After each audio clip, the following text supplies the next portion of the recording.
ભારતના health minister Mansukh માંડવિયાએ આપણને આજે ટ્વીટ કરીને જણાવ્યું કે આપણા દેશમાં બીજી 2 વેક્સિન અને એક કોવિડની દવા ત્રણેયને ઇમરજન્સી યુઝ પરમિશન મળી ગઈ છે.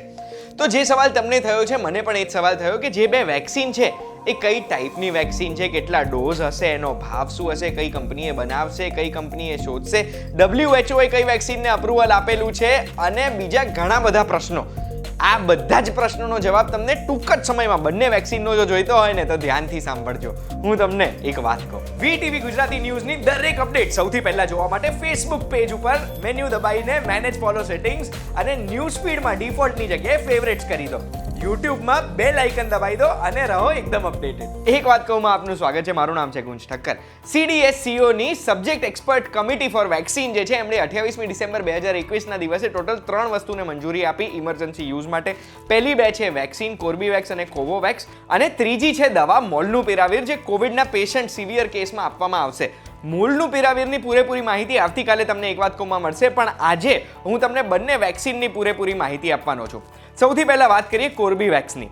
કોર્બીવેક્સ વેક્સિન છે કઈ ટાઈપની વેક્સિન છે? તો RBD પ્રોટીન સબ યુનિટ વેક્સિન છે. બેસિકલી આ વેક્સિન શું કરે, કોવિડના જે વાયરસનો સ્પાઇક પ્રોટીન હોય એનો જેનેટિક કોડ, એક કોડ હોય, એક જેનેટિક કોડ હોય, DNA હોય, એ DNA એક બીજા કોઈ બેક્ટેરિયા કે વાયરસમાં પ્રોગ્રામ કરવામાં આવે જે આપણા માટે હાર્મફુલ નથી. એનાથી ફાયદો એ થાય કે એને જ્યારે આપણા શરીરમાં નાખે તો સિમ્ટમ્સ બી ઓછા જોવા મળે, આપણને બહુ ચિંતાવાળી વસ્તુ બી ના રહે કે આપણી અંદર કોવિડનો વાયરસ નાખવો પડ્યો, અને માસ પ્રોડક્શન પણ થઈ શકે આ વેક્સિનનો. અને એક વખત આ સબ યુનિટ વેક્સિનમાં આપણા શરીરની અંદર કોવિડના વાયરસનો જેનેટિક કોડ પહોંચી ગયો એટલે આપણી રોગપ્રતિકારક શક્તિને ખબર પડી જાય છે કે ભાઈ આપણે આ વાયરસની સામે જંગ લડવાની છે. નેક્સ્ટ ટાઈમ તું દેખાતો નહીં, દેખાશે તો અમે તને નાશ પહોંચાડી દઈશું. બેસિકલી આપણી રોગપ્રતિકારક શક્તિ તૈયાર રહે કોવિડ માટે. આ ભારતની ત્રીજી ઇન્ડિજિનિયસલી ડેવલપ્ડ એટલે ભારતમાં જ ડેવલપ કરેલી વેક્સિન છે. પહેલી 2 તો તમને ખબર જ હશે ને, ઝાયકોવ-ડી અને કોવેક્સિન. કોર્બીવેક્સનો એફિકસી ડેટા આપણને ક્યાંય નથી મળ્યો, પણ એના ટ્રાયલનો ડેટા આપણને મળી ગયો છે. ફેઝ 1 અને 2ના ટ્રાયલ થયા હતા 360 પાર્ટિસિપન્ટમાં 18 થી 65 વર્ષની ઉંમરમાં, જે ચાલુ થયા હતા નવેમ્બર 2020થી. ફેઝ 3 ટ્રાયલ થયા હતા 2140 પાર્ટિસિપન્ટમાં 18 થી 80 વર્ષની ઉંમર સુધી, અને એ ચાલુ થયા હતા સપ્ટેમ્બર 2021માં. કોર્બીવેક્સના કેટલા ડોઝ આપણને જોઈએ? તો 2 ડોઝવાળી વેક્સિન છે. પહેલા ડોઝના 28 દિવસ પછી બીજો ડોઝ એડમિનિસ્ટર કરવામાં આવશે. કઈ રીતે એડમિનિસ્ટર કરશે? તો આ ઇન્જેક્શનથી ઇન્ટ્રામસ્ક્યુલર જ એડમિનિસ્ટર કરશે આપણને. ભાવ કેટલો હોઈ શકે છે આનો? તો એમાં હું તમને જણાવવા માંગુ છું, 3 જૂન 2021ના દિવસે ministry of health and family વેલફેરે આપણને જણાવ્યું હતું કે જે કંપની કોર્બીવેક્સ બનાવે છે, બાયોલોજિકલ ઈ, એ કંપનીની માહિતી તો આપું છું તમને, પણ એમને 100 કરોડ રૂપિયાની ગ્રાન્ટ આપવામાં આવી હતી આ ડેવલપ કરવા માટે, અને 1500 કરોડ રૂપિયા એડવાન્સ આપવામાં આવ્યા હતા 30 કરોડ ડોઝ માટે.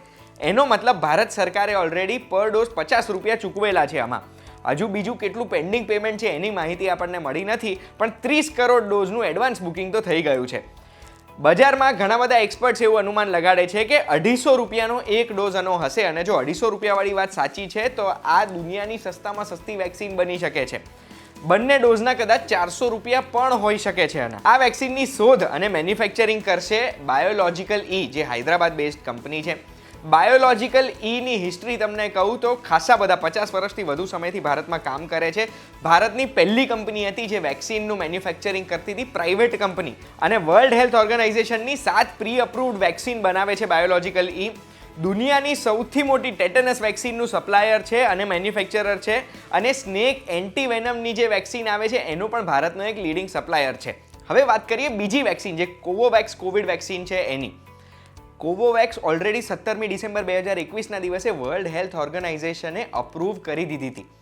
આની ટાઈપ પણ સબ યુનિટ વેક્સિન છે, પ્રોટીન સબ યુનિટ વેક્સિન, જે મેં તમને પહેલાં સમજાવ્યું સેમ ટાઈપની જ વેક્સિન છે. ફેઝ 2 અને ફેઝ 3ના જો ટ્રાયલનો ડેટા આપણે જોઈએ તો 15,000થી વધુ પાર્ટિસિપન્ટ્સમાં આના ટ્રાયલ થયા હતા, જેનો એફિકેસી ડેટા જો આપણે જોઈએ તો 89.7% ઇફેક્ટિવ છે કોવોવેક્સ. કોવોવેક્સ પણ 2 ડોઝવાળી વેક્સિન છે. પહેલો ડોઝના 21મા દિવસે બીજો ડોઝ લેવાનો થશે. કોવોવેક્સનું મેન્યુફેક્ચરિંગ કરશે ભારતમાં સિરમ ઇન્સ્ટિટ્યૂટ ઓફ ઇન્ડિયા, જે કદાચ દુનિયાનું સૌથી મોટું વેક્સિન મેન્યુફેક્ચરર ગણાય છે. કોવોવેક્સ તૈયાર કરી હતી નોવાવેક્સ કરીને એક કંપનીએ, જેને 20 crore dose serum institute of India already આપવાની છે ડિસેમ્બર સુધી.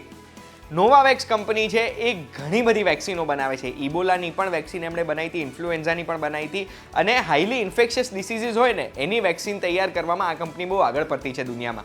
નોવાવેક્સ એક અમેરિકન કંપની છે, અને જેમ ભારતમાં SII જોડે ટાઈપ કર્યું છે એવું અલગ અલગ દેશોમાં બહુ જ બધી કંપનીઝ જોડે એમણે ટાઈપ કર્યું છે મેન્યુફેક્ચરિંગ માટે.